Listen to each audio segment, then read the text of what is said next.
morning students, I am Priyanka from the Wisdom School, Sirsa. How are you students? I hope you all are fine. So students, class 5 हमारा जो lesson जो हमारा पाठ चल रहा है 3 शूल पाणी। ये हमने शूल पाणी जो पाठ है हमने आधा किया था। ये शूल पाणी, इसमें क्या दिया होगा? शूल पाणी एक व्यक्ति था जो बड़ा ही निर्दयी और नीच था और वो मानव का मांस तक खाता था। इतना गंदा व्यक्ति था वो। और देखिए वो महावीर स्वामी उनकी दया से कैसे वो एक अच्छा व्यक्ति बना। आइए स्टूडेंट्स देखते हैं, आगे पढ़ते हैं। देखिए स्टूडेंट्स, पाठ नंबर 3 क्लास 5 देखिए शूल पाणी। जो हमारे पाठ का नाम था शूल पाणी, हमने इसे यहाँ तक रीड किया था। तो इसमें क्या आया था बच्चों? देखो शूल पाणी एक नाम का एक व्यक्ति था जो विनाशकारी, जो मतलब निर्दयी, जो मानव का मांस तक खाता था और नीच व्यक्ति था। वो उसका नाम था शूल पाणी। उसके पास एक सर्प था जिसका नाम कौशिक था। फिर जब महावीर स्वामी आए गांव में तो उन्होंने एक सभा लगाई।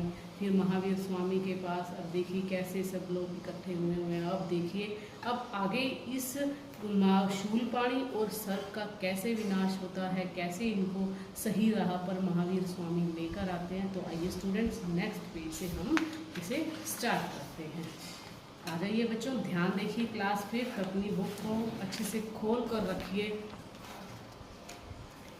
देखिए शूल पाणी ने अपना शूल उठाया। शूल था बेटे त्रिशूल, जिसे शूल बोल रहे हैं। शूल उठाया वो था त्रिशूल।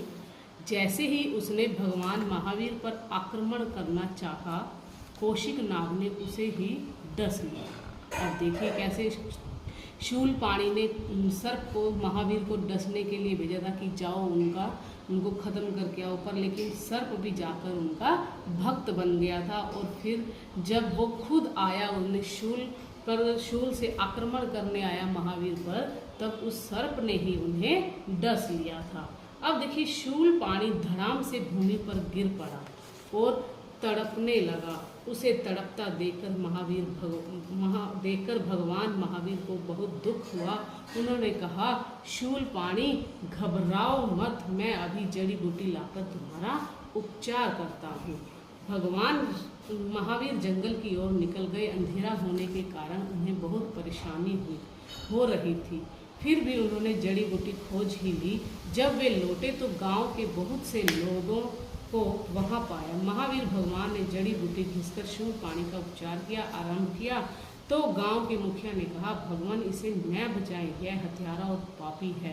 अब देखिए महावीर भगवान को कैसे गांव वाले लोग कहने लग गए कि हे महावीर स्वामी, आप इन्हें मत बचाइए, ये बहुत पापी है, इसने बहुत अत्याचार किए हैं। पर लेकिन जो भगवान महावीर स्वामी थे उन्होंने क्या किया? देखिए यह निर्दोष लोग को सताता है, इसे मर जाने दे। महावीर स्वामी ने कहा, तुम्हारा कथन ठीक है, इस समय शूल पाणी कष्ट में है, हमें कष्ट में पड़े जीव की मदद करनी चाहिए। शूल पाणी का स्वभाव है दूसरों को कष्ट देना और मेरा स्वभाव है दूसरों की मदद करना। अब देखिए आगे, लोग चुप हो गए। कुछ ही देर में शूल पाणी स्वस्थ हो गया, उठकर भगवान के चरणों में गिर पड़ा और बोला, प्रभु मुझ अज्ञानी को क्षमा कर दे, मैं बहुत बड़ा पापी हूँ। मैं जानता हूँ कि मेरे अपराध क्षमा करने योग्य नहीं हैं। अब मैं आपकी शरण में आया हूँ, आप जो चाहे सजा दे। भगवान महावीर ने उसे उठाते हुए कहा, उठो वत्स, सच्चे मन से किया गया प्रायश्चित ही सबसे बड़ी सजा है।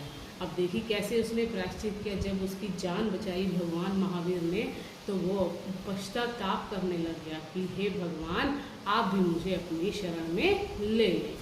अब देखिए, मुझे अपना शिष्य बनाकर दीक्षा दें, मैं प्रण करता हूँ कि अब किसी को नहीं सताऊंगा। शूल पाणी ने ऐसा कहा।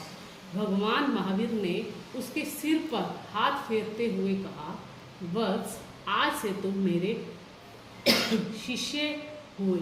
भगवान तुम्हारा कल्याण करेंगे। मानवता की सेवा करना ही सबसे बड़ा धर्म है, यही तुम्हारे लिए दीक्षा है। महावीर स्वामी से दीक्षा पाने के उपरांत शूल पाणी का जीवन दर्शन ही बदल गया। अब वह परोपकार में जीवन व्यतीत करने लगा। अब देखिए स्टूडेंट्स, महावीर भगवान जो भगवान महावीर स्वामी थे, उनकी दया से, उनकी करुणा से कैसे शूलपाणी एक अच्छा व्यक्ति बन गया, जो एक निर्दयी और विनाशकारी था वो एक अच्छा इंसान बन गया। और सेवा, देखिए हमने क्या सीखा इस बार से, सेवा, करुणा, अहिंसा तथा दया आदि मानवीय मूल्यों को अंगीकृत करना, मदद करना, अपनी गलती के लिए माफ़ी करना। तो स्टूडेंट्स, जो ये हमारा आज का जो ये पाठ है हमारा यहीं खत्म होता है।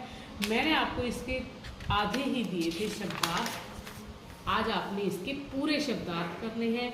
एक ये मुहावरा है आंखें लाल होना, और एक इसके ये है श्रुतलेख, ये आपने करने हैं।